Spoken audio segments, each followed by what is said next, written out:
Welcome to the new part of benchmark regulation FXMMC, which means Fixed Income Money Market Committee.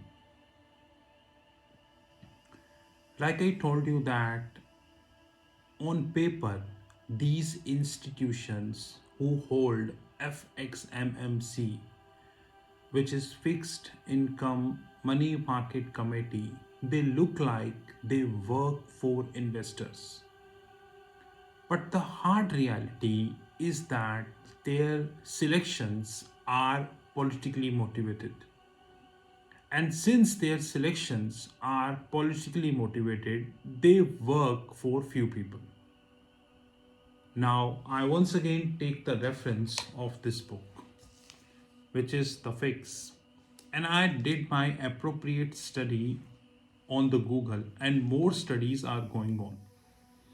If I go to page number 103 of this book, The Fix, page number 103, you will see a very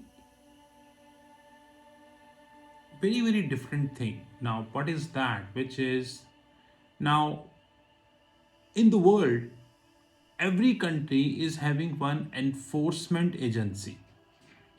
Now, what the hell is enforcement agency? The role of enforcement agency is to make sure that the people, those who do white collar crimes, they get caught and go to jail. But what exactly is happening, it is completely opposite of that. After LIBOR scandal, there is not a single scandal that came at the surface. But having said that, thousands of scandals are going on. Just like there was a time when Uber was valued at 100 billion US dollars. 100 billion US dollars in the private market. And it's near about 2 years to the Uber listing in US. And even as we speak, it is about $42. Even today, when I was looking at the Bloomberg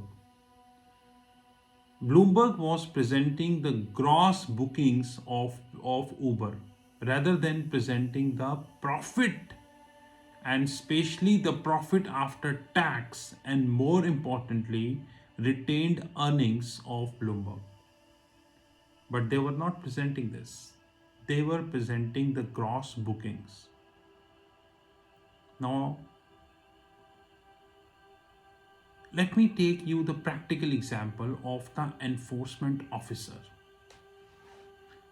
The decision not to prosecute rests largely with one man, the head of criminal division, Lenny Brewer. Brewer was raised in Queens, New York, the son of German and Austrian Holocaust survivors. He made his name in 1990 defending Bill Clinton from a string of scandals, culminating in the impeachment proceedings in 1998. Before and after his spell as a special counsel to the president, Brunner was a partner at a Washington law firm, Covington and Burling, where he worked alongside Eric Holder. The century old firm specialized in representing banks and corporations accused of financial crimes, something critics argue colored Brewer decision making. Its clients have included Citibank, Fannie Mae, Bank of America, Wells Fargo. Note. Following his election in 2008, President Obama attorney named Holder Attorney General, Holder, the name I mentioned, the most senior law enforcement officer in the country, United States. The Brunner, head of criminal investigation, reporting to him. page number 103.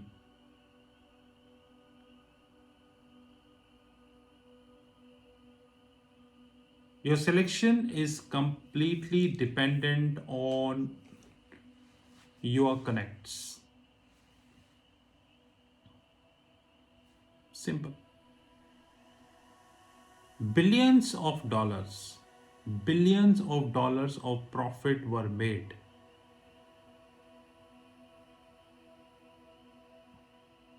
during LIBOR scandal. And how much fine is being paid? How many banks got sanctioned in United States? How many banks license got cancelled on a permanent basis for doing this fraud? How many bankers went to jail? And how many bankers asked to step down from their roles? What were the changes proposed by these enforcement officers regarding the LIBOR manipulation?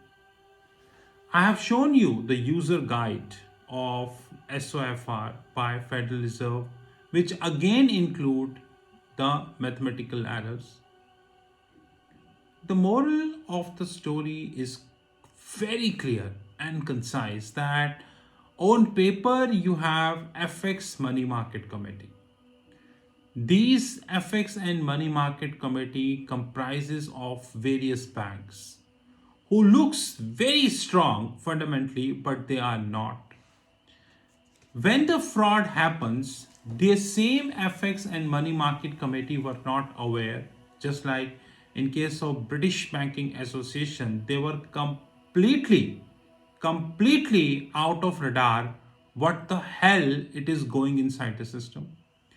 After many years of the fraud, after many years of the fraud, the regulatory agencies or the so-called enforcement officer came into the picture.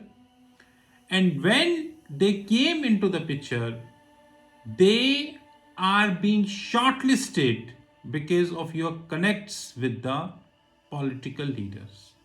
End result, people lost. End result, people lost. Who gained? We all aware about that. Now, in this video, I would like to make one thing very clear, that in this book, there were so many things which are incorrectly stated. I have mentioned this many times, and especially when it comes to treasury function. Just like the definition of risk treasury is incorrect, the definition of the cash trade desk is incorrect, an exact role of interdealer broker is missing. Interdealer platforms completely missed. It is not that in 1998 interdealer platforms were not exist. They were there. Yes, the kind of technology we have today when it comes to interdealer broker or interdealer networks or interdealer platforms were not there in 1998 or probably earlier than that. But having said that, it is there today. They were available at that point of time. But interdealer network missed. So this is a good book who talks about LIBOR manipulation, but is this book touching the exact point of LIBOR manipulation? That's a more important thing. And I think this book missed it completely. But I not missed it. Hope you understood the gravity of the problem. To me, it hardly bothers how many views, counts, comments, these kind of things I get. Hardly bothers. Because at the end of the day, I make the videos for a class who sit at the top, who understand these things. But one good learning, rather evidence, which I got from this book and which I appreciate, that till what extent the institution like CFTC, FSA, British Banking Association, Bank of England, the so-called Department of Justice, United States, and many such organizations, enforcement organizations, till what extent they are manipulated or they are compromised. Rest, with the help of Google, we would have more details. Have a great time ahead.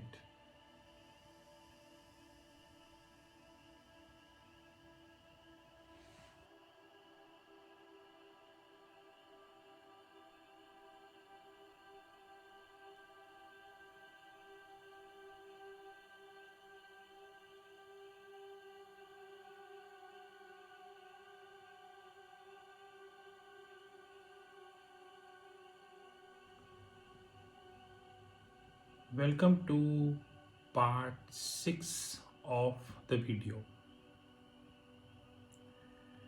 which is titled Benchmark Regulation FXMMC, which means Foreign Exchange and Money Market Committee. I hope till now, if you heard this whole video carefully, you would have got to know that till what extent these regulatory institutions are compromised. I will not say they are paid, they are compromised, which means that the big banks, big institutions, hedge funds, prop desk, principal trading firms, and many more are running these regulatory institutions as per their requirement. And the end result is the retail investor tend to believe that he is in the safe hands. I'm done with this book. Like I said that I'm continuously reading this book, and I'm going to be reading this book again, by the way. Let it be honest. I would be reading this book again. I don't know how come these people rated this book so efficiently, but I don't rate this book 2 out of 10 even. The knowledge level of the authors are extremely poor. Rather, they are completely unaware about the treasury market.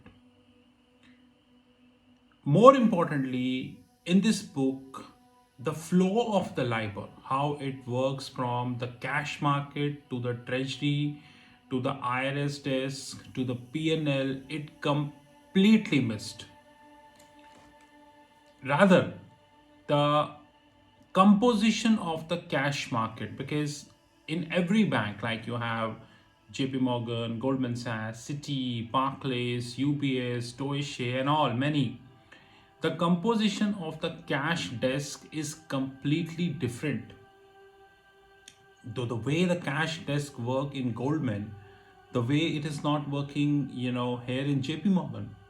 The way it works JP Morgan, it don't work in Citi, Barclays, UBS. It completely differ and should be, let it be honest, because if it do not, then the point of having a cash desk is non-relevant. Let it be honest. But in this whole book, which is titled The Fix Bloomberg, this point is completely missed. Rather, this point is missed to a level even the two big bifurcations of the cash desk is missed here. A very important component which is called PTF, which means the principal trading firms, is missed here. Like I highlighted many major issues. Number one, very issues, and most predominantly the interdealer brokers. But we have one more category which is called PTF, which is principal trading firms. And very soon I would be highlighting this in a separate video. But this book outrightly missed principal trading firm. Anyways, the very important thing which we get at page number 169, I already told you that the Gary Gensler, who is currently acting as a chairperson of Security and Exchange Commission, this person used to be the head of CFTC. Now CFTC is nothing but an enforcement body in United States. You can say that. Now till what extent it is enforcement, we all knew that how many big banks being sentenced, their licenses got confiscated, their CEOs, CFOs, their ALCO committee, and their compliance officers are behind the bars. We knew the truth. Not a single CEO, not a single CEO of any American bank is behind the bar. Even after 2008 financial scandal, which worth trillions of dollars, even after LIBOR scandal, whereby the benchmark is assigned to near about $450 trillion. And this, by the way, is not the final number because no one, as we speak, understood the final number. This Gary Gensler worked in Goldman Sachs, and this book claimed that the Gary Gensler worked in FICC division. Now, FICC means fixed income currency and commodities. In banking, each and every one is aware about each and every one. Then how could I assume, being an ex-treasurer, that Gary Gensler was not aware what the hell is going by the heads? How can you even think about that? I can't even think about that. Maybe Gary Gensler can fool people. Once the LIBOR manipulation was done, it took near about 4 years, more than 4 years, to authorities to conclude, more than 4 years. And Gary Gensler, after this, left CFTC. And you would be surprised to know what is mentioned here. Page number 169, Gary Gensler has left CFTC and helped manage the financing side of the Hillary Clinton election campaign. Financing side of the Hillary Clinton financing campaign, which means that you was a banker, you was a trader, you handled FICC division, then you joined CFTC, which is completely conflict of interest, and then not a single CEO. Many American banks being fined. How much? You did a fraud of $100, you fined barely $5. And they term this as a fine. Success, rather. Not a single CEO, compliance officer, and ALCO committee members is being fined, behind the bar, and confiscated. And then, once all the formality only to stop the voice on the internet is done, Gary Gensler left CFTC and helped manage the financing side of the Hillary Clinton. Now, Hillary Clinton, we all know, belongs to the opposite party of the Donald Trump. And Donald Trump, as we speak, is not in power. And the party which is in power is pro-Hillary Clinton, Joe Biden's party. And he got the reward. And what the hell is reward? He is appointed as a Security and Exchange Commission chairman. This in itself is a significant evidence that you scratch my back and I scratch your back. For what purpose he was appointed as a Security and Exchange Commission chairman? We all knew the purpose. This is the reality of the benchmark regulation. whereby a normal investor feels that he is safe, he is sound, he is protected, he is, safeguarded by the laws, but he do not know that the laws are being made by the people like Gary Gensler, Security and Exchange Commission, only because they polish the boot of people like Clinton. And this is the hard reality of the regulators worldwide. It's not about any country, it's not about United States, but one thing which is very clear about United States is the political appointments. And this is the witness. This book is the witness. In the whole LIBOR scandal, only one person is sentenced. Not a single CEO is sentenced. All became scot-free. Money. Henceforth, guys, when we speak about benchmarks, whether this is currency fixing, whether this is non-deliverable forward, non-deliverable OIS, non-deliverable IRS, and many such products, one thing we need to understand carefully, very, very carefully, is that these fixings are in the hands of regulator. And what is the credential of these regulators? It is mentioned in a very limited extent in the books. Very limited extent in the books. And the end result is we all knew about. This is the last part which I wanted to get done. But one thing which is sure, Treasury Consulting would be highlighting each and everything pertaining to that case and more as far as the Securities and Exchange Commission is concerned. I'm done with this book. Technically very poor book, to be honest. Very, very poor book. And I haven't expected much from Bloomberg, let it be honest, because I always doubt about the Bloomberg credentials. But having said that, I would be reading this book again. And then I would be highlighting more and more important things. This is Rahul Magan. Have a great time ahead.